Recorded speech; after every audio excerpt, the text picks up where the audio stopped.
It's actually a really good garlic bread. Garlic bread is my favorite food. I could honestly eat it for every meal. Or just eat it all the time without even stopping. You get fat. No, why would I get fat? Bread makes you fat. Bread makes you fat?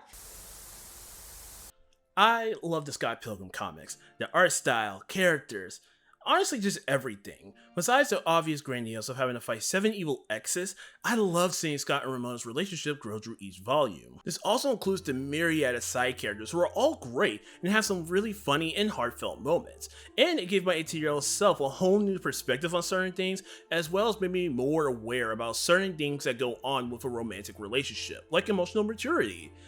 And a lot more, but if I wanted to, I could have deadass spent like an hour talking about every volume, my takes from it, and how I've learned from this series, but that is not the point of today's video. At the time of me recording, well, all of this, Scott Pilgrim Takes Off is finally out. And to celebrate its release, I want to go and check out the cult classic, Scott Pilgrim vs. the World, the game. That is a mouthful, Jesus Christ. Sax, 1, 2, 3, 4! Hey! Hey! Hey! Hey!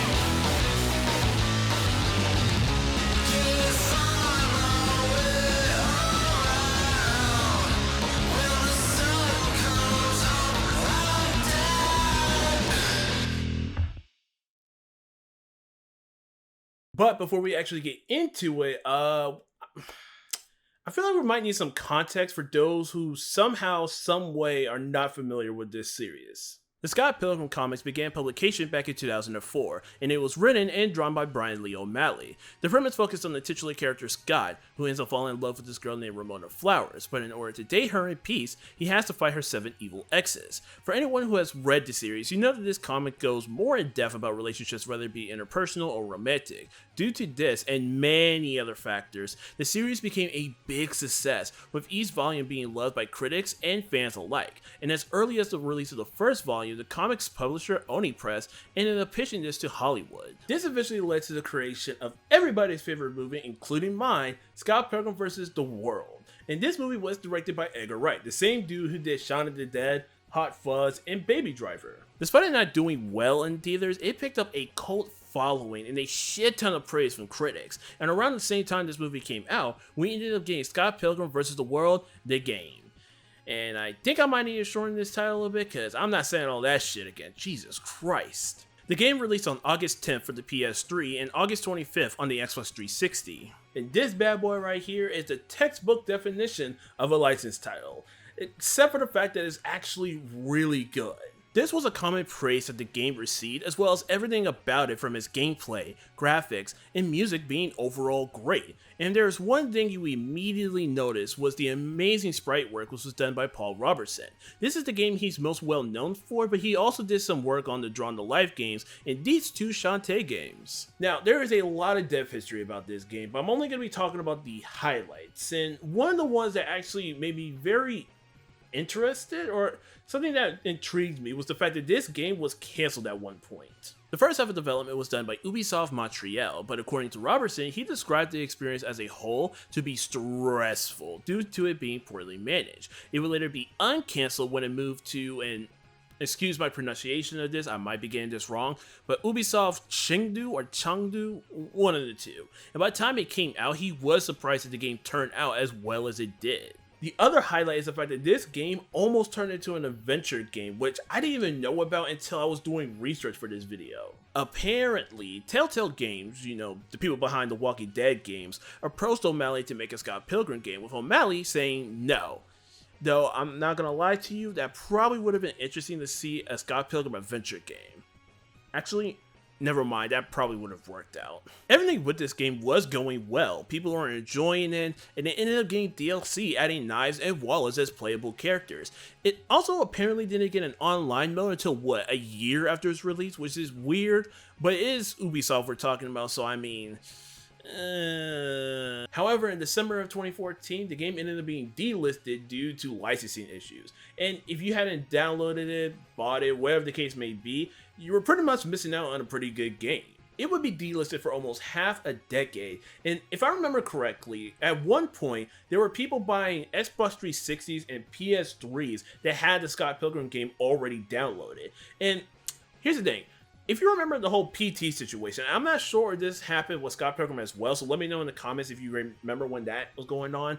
But if you know anything about PT and all the shit that happened with that, safe to say they spent around a rack for that console, or more. But things started to change in 2020, where during the celebration of the game and movie's 10-year release, both O'Malley and Edgar Wright were actually on Twitter for Ubisoft to re-release this game. And a month after the two acts, it was announced that the game was coming back. On January 14, 2021, the game was finally back, now on all modern platforms. I still remember being really excited about the announcement that this game was coming back, and when I found out that Limited Run Games was doing like a physical edition for it, I almost hopped at the chance of doing it. However, I ended up getting talked out of it because of horror stories that I've heard about how they handle their shipping. So on one hand, you know, I dodged the bullet. On the other hand, I'm pissed because I couldn't get to own this like physically or anything. Regardless, when the day came, I immediately bought it, played it for a day or two, and immediately proceeded to play No More Heroes on my Switch. I have wanted to play that game since 2008. But that's a story for another time though. Anyway, despite me not having fully beaten it until this video, this game was something I went back to a good number of times. As to why I hadn't beaten this game yet, long story short, it was the way that the stats were handled in this game, and once we get to that point, you'll understand what I mean by it. So, let's go on and get into that story, shall we? It's what I would say if we hadn't already talked about it already. Yeah. The story for the Scott Pilgrim game is just the premise of the entire series. Scott falls in love with Ramona Flowers, he must defeat our 7 evil exes, yada yada bing bong, yeah. Beyond that, there isn't really anything much besides the characters' endings. If you were playing this back in the day before the DLC came out, there were 5 characters that each had their own separate endings. For the complete edition, which includes all the DLC, it bumps it up to 7. As for the endings themselves, being the game with Scott has him not being with Ramona, but instead he ends up forming a harem with his exes Envy, Kim, and Nyes. I don't like this ending at all, but it does fit with Scott's character being the biggest piece of shit. Being the game with Ramona gives the true ending of the game, where she and Scott are now finally able to date in peace and comes to terms with each other's issues. This one, of course, being the better ending and being based on the movie and comics ending. Being the game with Kim shows the possibility of her and Scott getting back together until it's revealed that she's now with Knives. Wait a minute, hold up, isn't she? What the fuck? Being the game with Stefan has him and the band Sex Bomb having a string of good shows that later leads into a record deal, but what's fucked up is that it's implied to have all been a dream. After being the game with the first 4 characters, you're able to play as Nega Sky, whose ending is just him ruling the world, though I would have imagined it'd be the harem ending that regular Sky had, but yeah, no, this one's definitely a surprise. Being the game with Knives has her marrying Scott, who is visibly not okay and can be seen as the audience reaction, especially if they watched either the movie or read the comics. And when you beat the game as Wallace, well, okay, I actually don't know what his ending is supposed to be besides him being the baddest bitch in the cast.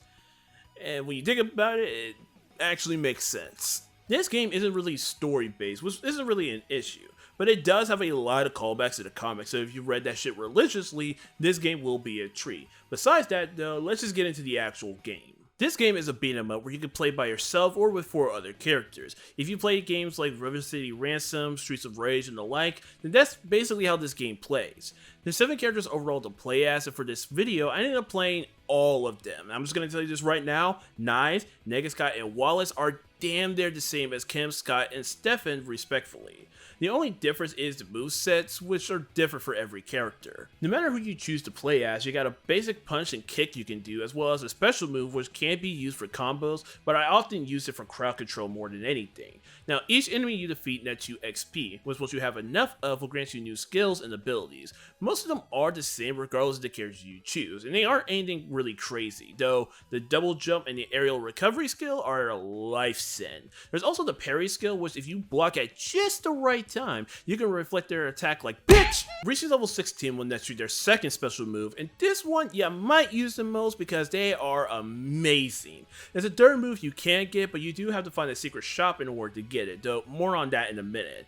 Finally, you can summon an assist character to help you during battle. Knives is, well, the only assist character you can have, which sucks because they could have used the other characters like Julie, Lisa, or even Stacy. But anyway though, Knives does have different interactions with not just the characters, but against enemies as well. And I won't go through everything that it can do, but there is one assist character that I actually just remembered. After being this stage, you might randomly see this man right here. If you go to where he is, you'll have to fight him, and after defeating him, you'll have a chance to summon him as your assist character. And I'm going to tell you this right now, whenever you see him, beeline for him and prepare yourself. He's hard, but god damn it, once you get him, he is powerful. Now, every character sort of has their own stats, and they're largely the same for every character, with the only difference being their starting HP and gut points. Overall, there are 4 stats, though technically 6 if you want to count your HP and GP. Strength is pretty self-explanatory, though it also increases your chances of getting the critical hit. Defense is also self-explanatory, but it affects the duration you're stunned for when getting hit, and the more you have of it, the more HP you will eventually get. Speed not only affects your overall movement, but it also affects your attack speed and how fast you can get back up. Finally is willpower, which not only increases your gut points, but it also makes special moves more powerful. Then there's the HP and gut points, but those are affected by their respective stats. Though in order to use special attacks, you will consume GP for it, and if you die, you can get some health from it. Now, here's something I found annoying about this game. I already mentioned that when you level up, you get new skills. However, leveling up doesn't affect your stats, and the only way to increase them is by buying shit from shops in any of the stages. And this brings me to the most annoying thing about this game, grinding. So, here's the thing, right? I don't mind grinding for shit, right? Like, the fact that I can just turn off my mind, not have to worry about strategy, and just do whatever the hell I want is one of the things that I love about grinding. And it's weird to say, I know, especially with how monotonous it can get, but for the most part, they've never been monotonous. Never for an SMT game, Final Fantasy, or just any RPG, or just any game that requires grinding at all. But the way that Scott Pilgrim is set up, this shit feels so fucking monotonous. It is not even funny. In order to even be able to get these items to boost your stats, you need money, which in retrospect isn't really hard to get. Defeating enemies and bosses will of course give you some money, and then there's special stages in the form of sub-stage, which can give you a bunch of it. But oftentimes, you're going to find yourself redoing stages over and over again, just to get enough money to buy stuff. And what's worse is that these items don't really tell you what stat it increases until you buy it, and they're sometimes expensive as fuck for little reward. Now, I mainly did this shit for my first playthrough, mainly playing as Scott, but then I ended up coming across a little secret. This game has classic cheat codes, and by inputting this code right here, you can get a shit ton of money at the cost of your life. And the moment I found this code out, I ended up doing it for every character. Is it considered cheating? Maybe. But did it make my life a lot easier? Yes! Yes! Also, before we go on and talk about the actual stages themselves, here's a little tip to make your life a little easier. Now, go to the video store in the first level, use the cheat code to get over $504, and use it to open up a secret shop that gives you the best shit for cheap. Trust me, you'll thank me later. There's 7 stages overall to beat, with there being a boss fight against an evil X at the end. These stages can vary in length and range from being not too bad to being actual hell spawns. Also, beware of dying when you're doing these stages, because if you haven't been it and you lose all your lives, you're sent to the very beginning of the stage. Now, the bosses themselves are pretty fun, each having their own strategies to beat them, though if you fuck around like I did, you might end up breaking their AI, which I did for like half of these bosses. Now, I came across a really funny interaction with this game, and this isn't exactly breaking the boss AI, this is just plain out just breaking the fucking game. So, during the little cutscene where you, of course, encounter the twins, and then you have the versus sign that pops up, you're able to at least beat one of the fucking twins, meaning that you only have to deal with one of them. Or even then, that one can be like half health. Yeah, every time like I get to that stage, I think it was after either I played Kim or Stefan, it was one of the two. Pretty much I just did that for like the other characters, and it's still the most hilarious shit that I found about this game. Fuck it.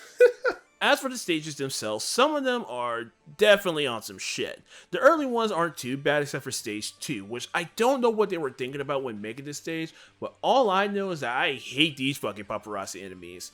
Now, starting with stage 4, they begin to have multiple parts to it, which for some of them, they don't even count as a fucking checkpoint. For the most part, they aren't bad, and like, yeah, sure, stage 4 is annoying with the enemies on your ass off, but if you're quick enough, you can fuck them up. Stage 5 is sort of the same, but you're dealing with 2 mini bosses that aren't really difficult. Stage 6 is where the secret area is, so you gotta get past the wildlife that is out for blood.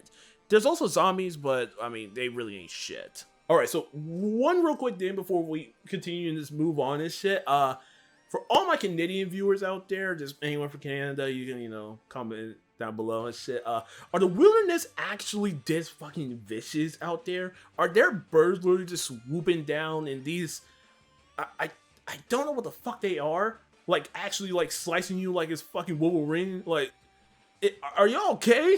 But compared to everything in this game, stage 7 is a literal hellhole. You'd imagine that for a final stage, it would be the perfect test of skill. Instead, it is a gauntlet of hell, where for every 1 win that you get 10 times the fucking despair. And if this nigga Gideon is supposed to be an allegory for freaking acting tough but not really being about anything, it's working. The actual stages themselves are split into 3 parts, and while they can be annoying, it isn't as bad as actually dealing with Gideon himself. The first time we have to fight him, who I shit you not, his name is Super Gideon Graves here, is an annoying little shit to deal with because he can become invincible whenever he wants, and when you damage him enough times, he'll start dropping meteors, and later a giant one that fills half of the screen. Luckily, if you pick out the little baton from earlier, you can put him in the corner and smack him like his mother should have done. And if you thought that fight was annoying, prepare to deal with Gideon Graves. Jesus, this man reeks of being bitchless. Compared to all the fights in this game, this one is the most annoying. He has way more health than any of the bosses in this game, plus he has 2 phases. The first phase is like an amalgamation of the bosses you faced before, but they can only shoot electric balls at you. Now, that's the easy part. Then the second phase comes around and proceeds to ram his fists in your ass. Oh, and I'm not joking either. He has a move where he will punch you and send you flying like a Smash Bros character. Now, remember when I said that you could easily break the boss's AI? Well, this man can damn near infinitely punch you off the platform if you end up doing that. Wait, I don't have a pillow anymore. Fuck! Now, for some reason, and this might just be me, the last fight against Gideon himself was a lot easier, but in general, this man, or at least this fight, he is agile as a bitch. Now, compared to all the other ones, this was the one that I had the most fun, so fuck it, I'll give him a pass on that one. Beyond that though, I do not think this motherfucker needed 3 boss fights. Yes, I don't care about the fact that it fits with his character. Having to do this a total of 7 times showed off one of my big issues with this game, being that it gets slow towards the end, with the 5th, 6th, and 7th stages being the epitome of this issue. The fact that even at your max level, you gotta deal with enemies who feel like damage sponges has to be the most annoying way of padding the game out I've ever seen. Now, I know that last part was very negative. Trust me, I fucking hate Gideon. That shit was annoying, but I at least want to end on a positive note and talk about this game's music and animation, which, man, it's absolutely amazing. Okay, I'm gonna be quick with this, but the music in this game was absolutely infectious. It's mostly chiptune, but if I hadn't known that, I would have said you were lying. The sound has a lot of things going on that makes each track catchy, and even some of the more tame songs still has this like fullness to it. As for the animation, this shit is bouncy. Like, really bouncy. Like, Jesus Christ, why is it this bouncy? Holy shit. While this game had and did some annoying shit at points, I mean, regardless, it was really fun. I loved playing as each character, with my personal favorites being Ramona, Stefan, and Nyes. And seeing all the references in this game made me geek out like a motherfucker. But honestly, this game is something that is better enjoyed with friends, which I know is like a no shit Sherlock kind of statement, but that's how I felt going through each playthrough of this game. While playing by yourself is valid, there were a lot of moments where I thought to myself, imagine the dumb shit you could do with your friends. Now, there is an online for this game, but from what I've heard, it's a little finicky, though it might have changed recently. I don't even know. Regardless of a lot of my issues with this game, though, it was really fun to go through. Yet, I won't really be going back to this game unless I got friends over or some shit, because doing 7 playthroughs of this was, yeah, that was a mistake. So should you, and Lord help me right now, play Scott Pilgrim vs. the World, the game? Yes, you should. I don't know why they made that name so fucking long for it. Well, the game is short and will run you about 3 to 5 hours. It's a great little co-op game to play if you have friends over. And if you're playing this by yourselves, there's other modes to play like the boss rush mode, survival horror, and dodgeball. Now, the Scott Pilgrim game is $15, though I'm gonna be honest with y'all, just get this when it's on sale for $5. And with that, thank you guys so much for watching till the end of the video. We're getting pretty close to the end of the year, so you know what? I think it's about time we get back into Megaton for a bit. So for the next video, we're going to be covering Jack Bros, a Virtual Boy game that looks very intriguing and is also, fun fact, the first Megaton related game to be in the US.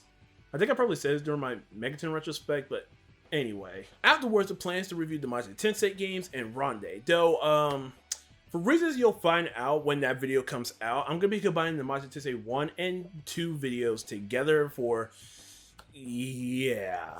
As for the other videos that are going to be coming out, I can tell you right now that we have 2 videos that are sort of on the docket right now. Or actually, one that is sort of on the docket is like kind of in the middle, while the other one is definitely coming out. So that definite one is going to be the Christmas video. I won't say what it is just yet, but it is going to be coming out around that time, maybe Christmas Eve, maybe even earlier if, you know, I play my cards right. So that's one that's going to be definite. I'm going to get started on that soon. But the other one has been something that it's something that I know I need to do and need to get out the way. So I gotta go check a couple things, make sure some stuff is aligned perfectly before we officially get into that. And if we do manage to kick jump that project, that one will hopefully be out around January before we go and do our next retrospect. Just know that before we do our next major retrospect, we're covering this fucking game so we can just tie up loose ends. Cool? Cool. Like always, make sure to like, comment, subscribe if you guys enjoyed the video. Hit the bell notification so you guys know when the next video is going to be coming out. And make sure to stay safe, go and touch some grass every once in a while. And I'll see you guys in the next video. Peace!